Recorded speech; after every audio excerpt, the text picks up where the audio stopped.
mín fyrirmynd. Það eru kannski margar, ég veit það ekki. Ég held að sé meira svona, það eru kannski einhverja ákveðna eiginleikar í hinum og þessum einstaklingum sem ég meira lít til heldur en kannski svona einstaka persóna, en ef ég ætti að nefna einhverja þá held ég að ég myndi nefna Vigdísi Finnbogadóttur.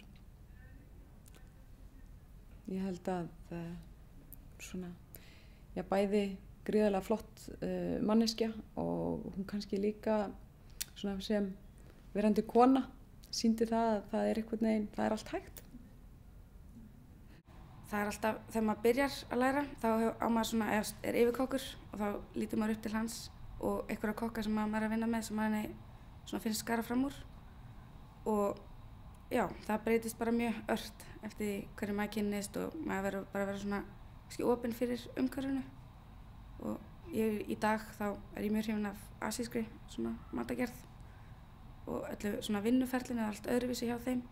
Ég lít alltaf til þeirra.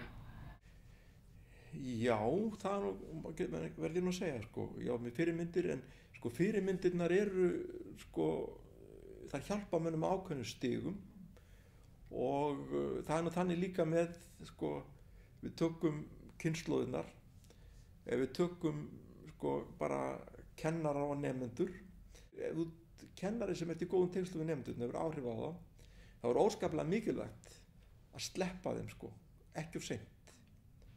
Og ég held að það sé eins með fyrirmyndirnar hjálpar ákveðnu marki og síðan er þetta þannig að þetta verður alltaf svolítið, sko, þetta er svolítið eins og að synda með kút. Margt af því sem við lærum fyrir hlutan þurfum við svo aflæra til þess að komast einu skrifi lengra. Og fyrirmyndirnar hjálpa mann á ákveðnum tíma, síðan kemur að því að menn verða að sleppa kútnum og fara bara á stað á eigin forsendum. Og þetta er það sem við erum ekki að kenna í skólunum hér á Íslandi.